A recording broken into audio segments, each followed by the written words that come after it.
Morning, gorgeous.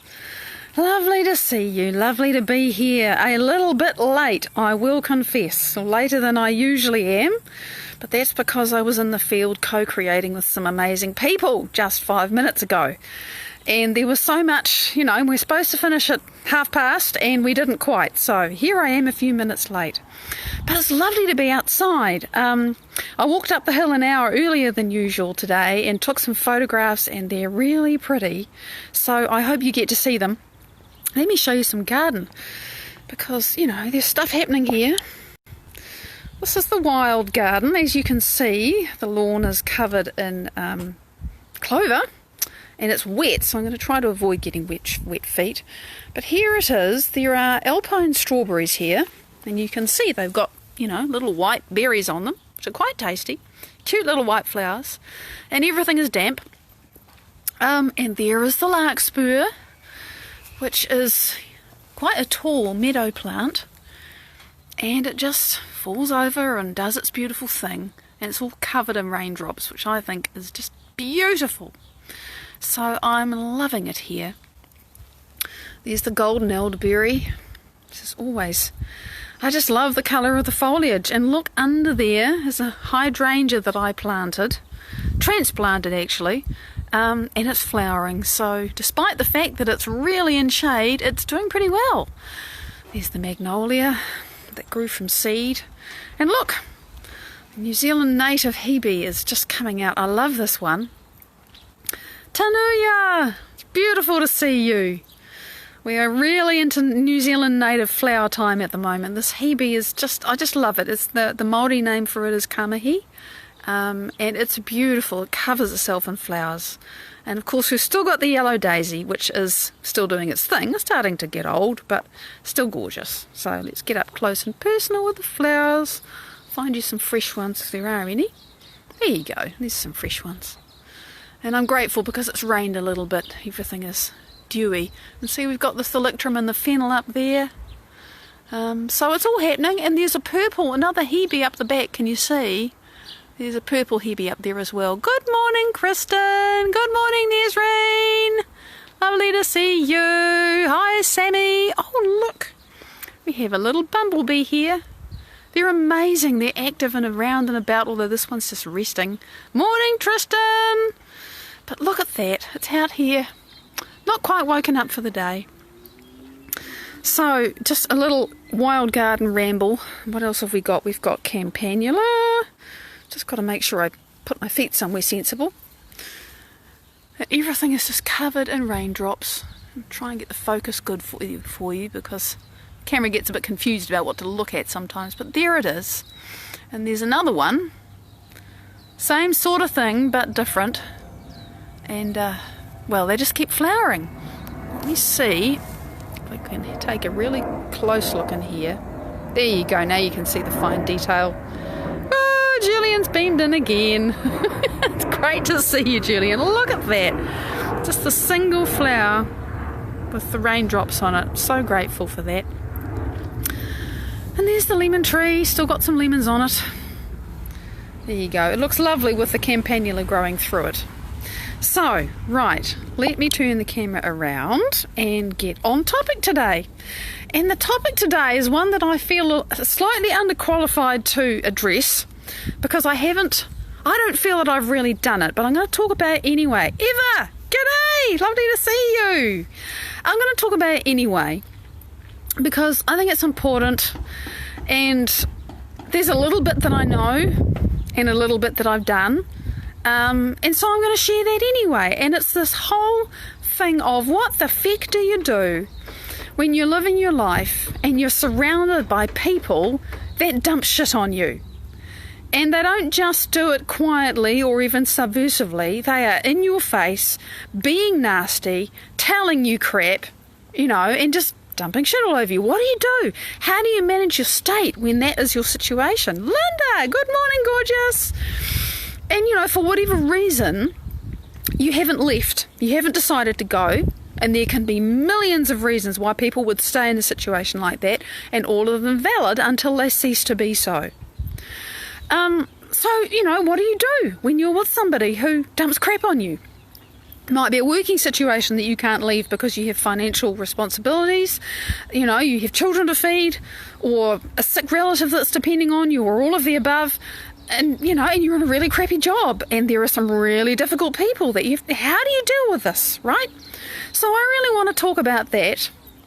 And when I was forming up the words for this post, I did realise that, I've not really been in that situation. I've never been in a situation where people were openly abusive and dumping shit on me.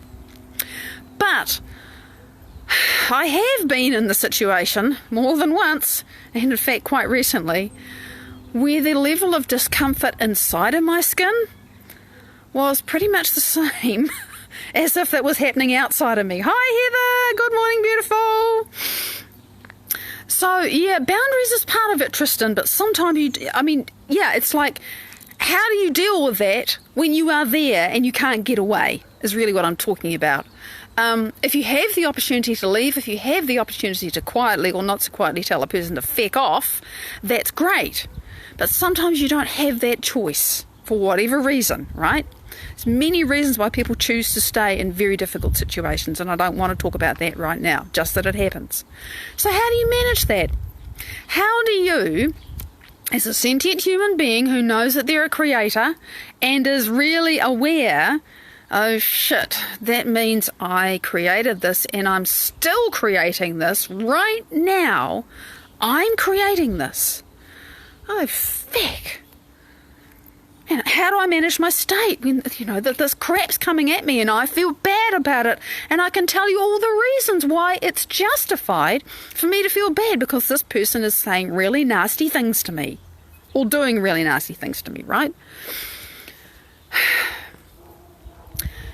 And it comes back to me about this whole, the concept, a couple of years ago, what my mentor used to say at that time it's about pivoting. You pivot your state, you pivot from feeling like crap or to feeling better.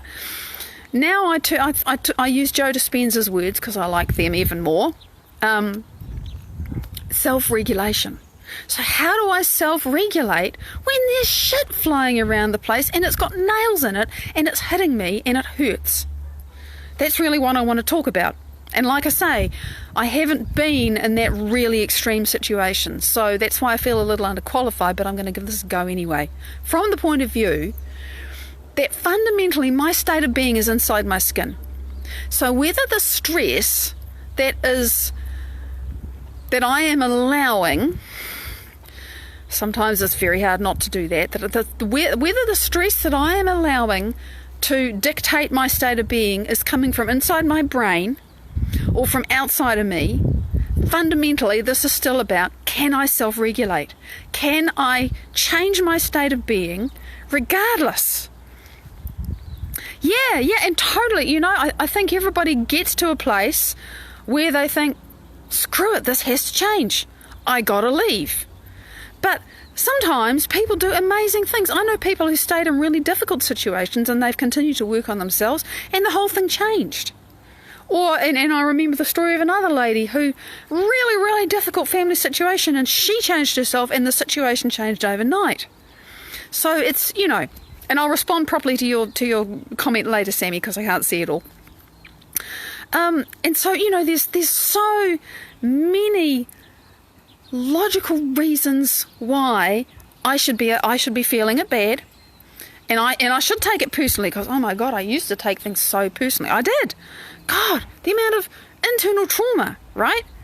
Fundamentally, we create this, but how, if you are so accustomed to taking it personally, or you're so used to being abused, and your body, remember, is conditioned to it, your body's become accustomed to feeling like shit, and you think, I want to feel better, I want to create a different life, I want to go somewhere else, and I'm so in the space of being low that I can't even conceive of the possibility that that's possible. It's all too much. It's overwhelming. It's too difficult because your brain and your body are in such chaos that you can't even see the new possibilities that exist out there. So I want to talk about being in that situation because that happens. It actually happened to me yesterday. And I talked about it in the morning because the thing that precipitated it, the several things, there were a number of things. And it was none of those things in particular. It was just I had a response. And it lingered. And I was conscious of it. And I was making the choice not to give into it.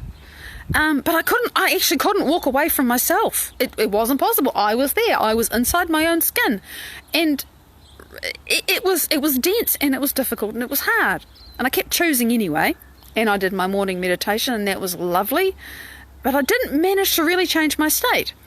And then I got onto the yoga mat and I was listening to Joe. And it was a workshop that I have, I paid the money and I'm doing this online workshop now. And it was just, this is synchronicity, right? This is a sign from the universe saying, you're on track. I'm telling you, this is all perfect. The very beginning of this particular section of the workshop, he says, right, the first thing, not his words, these are mine, we're going to raise our energy because that's the people I want to talk to today. And so he does this short little thing, I don't know, it was 5 or 10 minutes at the most, and I thought, I'm going to lower my yoga mat and do this. And we changed our energy. And I broke the thing. I actually broke it. I felt different afterwards. I thought, oh, that's really good. And none of the things that we did in the process were things that are unfamiliar to me, but it was like, I didn't know how to string them together in that particular way. I didn't actually know how to do it. So what did we do? We did, the convergent and the divergent focus that I've spoken about so often, where you put your attention in an energy center in your body or in the center of your head or anywhere, and then you quite purposefully put all your attention on the space around wherever it was you were just looking. And you can go the space around my shoulders, the space in the garden around here, the space, the whole of the planet. It can get really big. And the more you allow your awareness to go out into nothingness, what that does is it induces coherence in the brain. And the coherence calms down the chatter and the noise and the blah and all the bad feelings. The body gets a relief from all of the pain that I've been feeling. This is really what it was, one way or another, that we all have. And suddenly, my brain calms down, and then I can keep my awareness in my heart. We ended up in the heart after doing the convergent, divergent focus. And then he says, okay, so start to bring up some elevated emotion.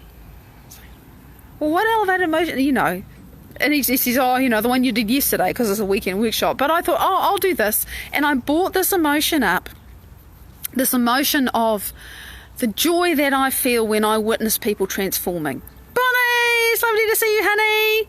Because that absolutely fires me up. Alicia, good morning. It's beautiful to see you too. There's nothing that brings me more joy. Well, there probably is, but right now this is it. So I was allowing this feeling to come to me. Because I wasn't feeling that way when I started. I wasn't. I was feeling low, just to be blunt. I allowed those feelings. Like, take a risk. Let yourself feel something else. And I let it grow and I let it consume me.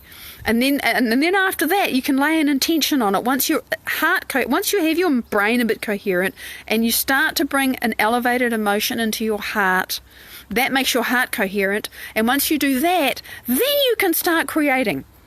You can't create something new while you're still in that incoherent, terrified, sad, beaten down, whatever it is, state of mind. It isn't possible. And you know why it's not possible? She says, checking the time. It is not possible because when your brain is, say, in a state of rage, the only information that can make it into your nervous system, your brain, your awareness, your body, anything, is equal to that state of being. Nothing else can get in. So this thing of emotional self-regulation, emotional intelligence, Joe calls it, this ability to take myself internally, independent of my circumstances, from one place to another, is essential if we're going to create something new. Because if I'm in a space of fear, or feeling beaten down, or bullied, or abused, or whatever, that's all I can have in my life. Nothing else can get in. It can be all around me. It can be trying to get to me. And I'll never see it. And even if it bangs me on the face, I won't let it. I won't allow it because it's not there. All I'm seeing is my emotional state.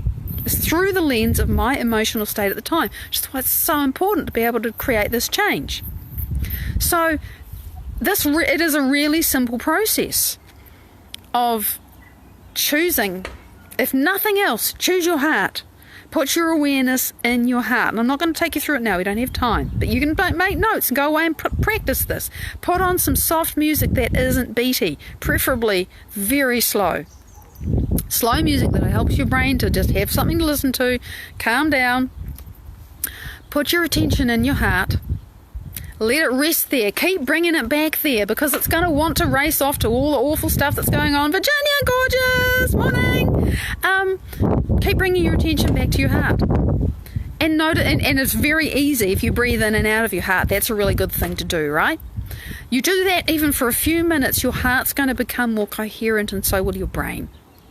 And when those two start talking to each other, because they will, when the brain becomes coherent and the heart becomes coherent, they link up, everything gets better, everything gets quieter, you feel calmer. Then you can start bringing up an elevated emotion. And yeah, you may have to walk into your little toilet and shut the door to do this for 5 minutes. You may be able to safely do it behind the wheel when you're driving, just thinking, I'm breathing in and out of my heart. You can do that safely. That's not going to distract you. It's probably going to make you a better driver. And then just to practice bringing up an elevated emotion. Whatever it is, even if it's just peace or gratitude. Gratitude, if nothing else. I'm grateful I have air to breathe and I'm not suffocating, right? Yeah, so you weren't feeling safe, Julian. And so you can breathe in and out safety, you know? Yeah. Mindfulness, love, switch off that switch and flow in heart space. Totally. So you guys know how to do this. But this, when somebody's yelling at you and your body is in survival mode and there's adrenaline flowing because you're wondering if they're going to hit you, or you're feeling like they're going to hit you, even if, they're not going to do that. They're never going to do that because they're not going to do that. But it's like, their brain's saying, they're yelling at me. This is scary. Militia, morning, gorgeous. We have to learn how to master ourselves. And it's very hard to do that when someone's yelling at you. So you may not be able to leave the situation where that difficult person is. But you do have to find some way to walk, and if it is walk into your toilet and lock the door, then do that. You have to do something. Helen, good morning, beautiful. That is a really logistical thing. You have to find a space that you can go into and manage yourself. So you say, give me 5 minutes. I'm going away for 5 minutes. I'm going to come back a different person. And you prioritize yourself and your state of being over everything else. Because when you get better at changing that, then more other things that are equal to that more elevated state of emotion that you created can make it into your life. It really is that simple. It really is that powerful. It really is that, oh my God, that bites me in the ass. It really is that, oh, you mean from moment to moment, my emotional state is the filter that I see through for everything? Oh, yes, so you were hypervigilant, Sammy. Well done for changing that. That's a massive thing to shift. I relate to that a little bit. I haven't had PTSD, but I recognised levels of anxiety that I just thought was normal until I realised it wasn't. So we start to see ourselves differently too. You see it more by contrast when you start to actually gain some degree of skill with changing your state of being. And by the way, this process of convergent and then divergent focus, and then bringing the awareness into your heart, breathing in and out of your heart, and then choosing quite consciously to think, what elevated emotion do I want to bring up today? And it's a good idea to actually have that pre-planned before you start. Cynthia, morning, gorgeous. Just that process. You will get better at doing it. You will get better at doing it. You will get faster at doing it. I'm going to be practicing that more now that I actually have a little process. I only learned this yesterday, Now that I actually have a little process that I can practice. And yeah, people, the shit they cast around is their shit. It has nothing to do with you. But we, because of our own programming conditioning, take it on board and think, oh, maybe they're right, or, oh, gee, I know they're wrong, but I just have to act like I believe them, otherwise they'll throw more shit at me. You know, there's all this stuff that ends up going on in our heads, and we own it. But the better you get at changing your state, the more you realise, no, that was just my emotional state. This is not who I am. I'm a creator. I get to choose. You mean I am the mind in here? You mean I get to decide? It starts to dawn on you how much power you have. You just need these simple tools that take some practice. It is a skill. And you need to have a place that you can go to do it. And you need to value yourself enough to go there and do it. And realise that it doesn't matter if it works wonderfully one day and then the next day it doesn't, or you know, in the morning it works well and in the afternoon it's got so bad that you just can't, you know. The point is that you tried. The point is you made the choice. The point is you did your best. And every time you practice it, it gets better. Oh, big love, Bonnie. Enjoy your walk. I'm done anyway. I'm running late, but I'm done. And it's so lovely to be out here with you. We are at a time. And what day is it? I've been in the field. It is Friday. Oh my God. Really? I was somewhere else an hour ago, a big somewhere else. So it is Friday, which means that there will be resonant replays. And a whole new week to savour, to create, to be our fantastic, amazing, limitless selves in the middle of this incredible experience that we call life. Thank you so much for joining me. Big love. I'll see you then. Bye-bye.